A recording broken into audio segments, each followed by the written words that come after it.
Welcome back.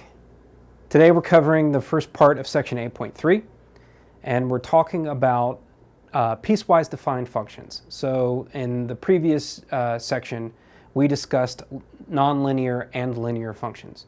And we said that the linear functions behave like lines. That's why the word line is in linear. And then nonlinear is just the broad category that we describe functions that aren't lines. So one of the ways that we can further categorize nonlinear functions is that we can describe functions as being piecewise defined. Now, what do I mean by piecewise defined? It's essentially, if we read it backwards, it's a function that is defined by its pieces. I'll give you a pretty good real-world example. I'm sure everybody has a cell phone, and I'm sure everybody doesn't just carry it around for fun. They use it, and that costs money. Well, cell phone providers have pricing plans, and a lot of those pricing plans are piecewise defined functions. I'll give you an example of one. Now, this isn't particularly, I'm pretending like I'm owning a cell phone company, okay? And you're my customer, and I decide that if you spend between 0 and 450 minutes, I will charge you 5 cents per minute plus $45. But if you use more than 450 minutes, then I will charge you a flat rate of $60. So the way that I would formulate this, the way that I would turn it from English into math, is this. I would say my cost function is a function of minutes. So again, from the last video, this is our dependent variable, cost, and it is dependent on minutes. And because it's a piecewise function, I have to define all the pieces. Fortunately for us, they're just two. So the way that we do this is we draw a little curly bracket, and we put piece 1 right here. So we say, and I said for the first, I'm going to charge you 5 cents per minute plus $45. That way, if you don't use your minutes, I still get 45 bucks. I'm in it to make some profit here. So what I would say is, I get $45 either way, and as you use more minutes, I'm going to charge you 5 cents per minute. Okay? But I have to define the term. This is a piecewise function, so I have to say this only applies if your minutes are between 0 and 450. Right? This should all be in your contract in really, really fine print. Now, the second piece I said, I just want, if you spend more than 450 minutes, so if your minutes are greater than 450, then I'm just going to charge you a flat rate of $60. There's not even a variable in this section, and that's okay. So what would this look like on a graph? Well, what we would do is we would just go piece by piece, and we would plot it. So let's see. I'm going to go ahead and erase. And I'm going to build my graph. Normally we use X and Y. That's when we're just talking abstractly, but in this case, we have a real-world example. So I'm going to make a model of my pricing plan using the variables that I just laid out. So my variable along what we would traditionally call the x-axis, I'm going to call this the m-axis. This is minutes, okay? And as you can imagine, I probably don't need this part because we can't have negative minutes. So I don't really need to keep it here, and that's okay. So we'll just say minutes start at 0. And then for ease, I'll just put my breakpoint right there. So from 0 to 450, those are what my function's going to look like. And then when I reach 450 minutes, the shape of my graph is going to change. So, but going back here, my m-axis is describing my minutes, and then I'm going to label my cost axis as my C of m. Okay, this is a good habit to get into, so that you're making and you're recalling the distinction between your independent variable and your dependent variable, because that's how these models will work from here on out. Okay, so let's say I said at least $45, right? So I'll just make a tick mark for $45. And then I'll make a tick mark for $60 here, right? And then I note that between 0 and, I did the computation on this. And if you spend more than 400 and some odd minutes, I actually make more money than the $60. If you use 449 minutes, I get like 66 bucks. So I get extra money. So I'll put that on my graph here. So it'll peak, right, from here to here. And it behaves like a line. And then right at this 450 mark, it'll actually do this flat thing right here. It'll be a break. There'll be a breaking point. And I will have to say that this is open. And that up to, and I'll have to include that point right there. So that would be the graph of this cost function. Now, why am I drawing a circle around this point, and why am I filling in the circle at this point? This has to do with the range of my independent variable. Notice that I said if you spend between 0 and 450 minutes, that means if you spend exactly 450 minutes, you're still in this piece of the function. But the second you spend 450 minutes and 1 second, you move into this bracket right here, okay? So I note that by saying, less than or equal to. And because I have to set it equal to, the way that we would describe this on our graph is that my starting point for this piece of the function includes 0 and it includes 450, right? And then, well, I guess I should say that, if I'm going to be honest, if it includes 0, and it could, right? You don't have to use your cell phone at all. You don't have to, I still get 45 bucks. So I'm going to include 0, and I'm going all the way up, and I'm going to include 450 on my first tier. That's my pricing tier. And that's what I should expect to look at when I look at how much money I should get from my customer who's on this tier. But as soon as you get greedy and want to talk to more people, you move to the next tier. And I can't include 450 because I've already included it in my first tier. They can't be in both, or else I don't have a function. But I can include it here, and it's just this flat rate. And if I were able to draw flat things flat, you would see. I have a lot of self-confidence. Handwriting experts would tell you. Anyway, so that's kind of a real-world definition of what a piecewise function looks like. Now, we have to kind of yawn a little bit and go back to the textbook and look at these ones with x and y's in them. I would highly encourage you that while you're doing this, try to remember that these functions that we're dealing with x and y, they have real-world applications, and they work a lot like this. Those of you that are going into an accounting career, or those of you who are starting your own businesses and being entrepreneurs, you will use these kind of functions all the time, okay? So,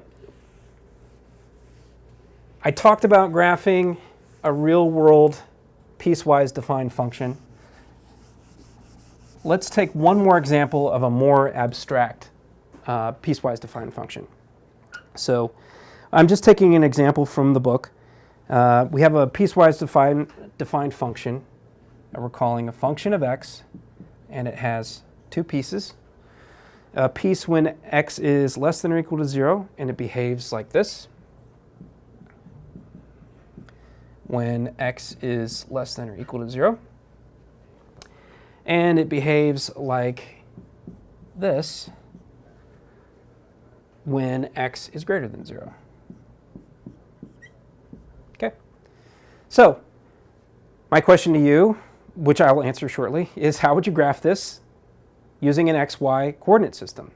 You use the same techniques that we used in our real-world example, only this time we note that our function depends on x, and so we would set that equal to y. Now we're saying that y is a function of x. It depends on x.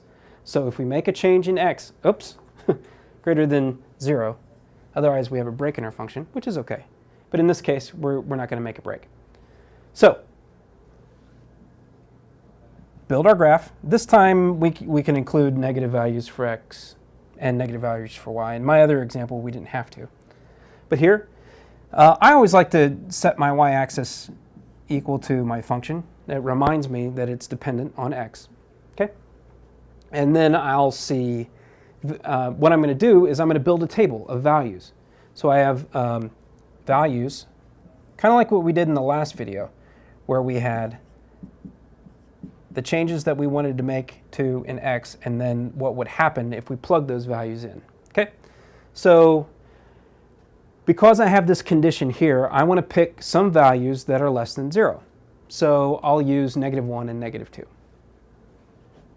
because both of those values are less than 0. And now I also probably want to include 0 because I have less than or equal to here.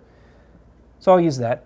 And then I need to include a couple of values that are greater than 0, just to get a good idea of what the shape of my graph is going to look like. Because it's going to look like one line for one piece, and it's going to look like a different line for another piece. Okay?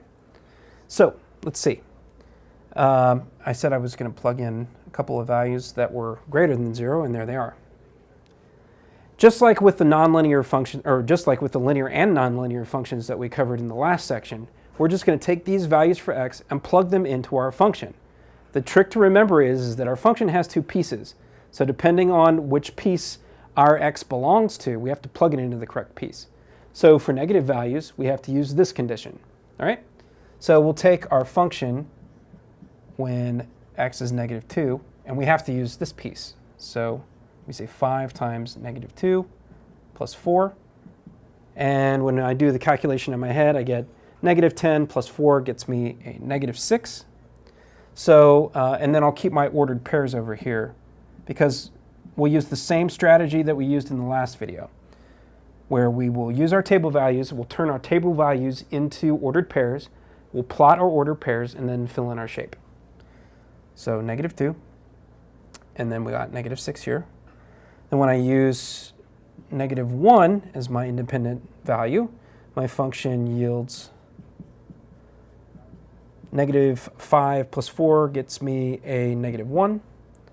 So I get the point negative 1, negative 1. When I get 0, 5 times 0 is 0 plus 4. I get 4. And then when I start plugging in 1, I have to remember, my piece has changed. Now I have to use this different condition because my independent variable has moved into a different category. So I have to plug it into this piece. So, let me go ahead and get this ordered pair, 0 and 4. So when I plug in 1 to my second piece, as I'm supposed to do, I get 1/3 minus 1, which is negative 2/3. And then f of 2 will be something similar. I should have used values of 3 just to make it easier on myself. So I get 2/3 minus 1, and I end up with negative 1/3. Okay, I'm going to translate those into my ordered pairs. I get the ordered pair 1 and negative 2/3. And then I get my pair 2, comma 1/3, or 1/3 there. Now I'm going to attempt to plot these points. It might get a little messy here, so bear with me. So let's see. I'm going to say that this is negative 1 and that's negative 2.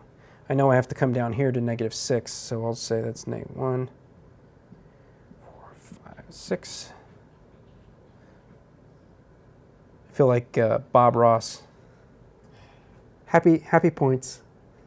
So that's my first point at negative 2, negative 6. And then my next point is going to be at the point 1, negative 1, negative 1. Then I'm at the point 0, and then I come up 4. So imagine a straight line. Use your imagination because my drawing ability is not that great. That's the first piece, okay? But let's see. When I plot my second points, I get the point 1, comma negative 2/3. So I am, let's see, negative 1. I'm kind of in between this and this. So I'm kind of right here. And then I'm at the point 2, negative 1/3. I actually move up a little bit. This isn't a really good drawing, but you get the idea. It's going to go like that. So my first line has a really steep slope, a really steep positive slope of 5 over 1. My second line has a really, what's the opposite of steep? Lazy slope, I guess. I don't know. But that's how we would draw it with one important caveat. We have to describe to our instructor that we know the difference between less than or equal to and greater than. So we have to make sure we're including and excluding the correct points. This line segment runs from all the negative numbers up to and including 0. So we have to say, we have to fill that little point in on that piece of our graph. But we note that the second, our piecewise function says that x cannot be in both camps. It's either, when x is 0, it is either in this piece or in this piece, but it can't be in both. That's what this notation represents. So because we've included it in this piece, we have to exclude it from this piece. And the way that we do that is by drawing a circle around 0 at that point. So we would go right here. And I had to fill in the rest of my line, because my line does actually go all the way to 0 there. All right? So let's see. And after that, we've done it. We just have to make sure that we've described our domain correctly. All right? So that should take us through piecewise function. In the next section, we're going to talk about how to shift and reflect all of these types of functions.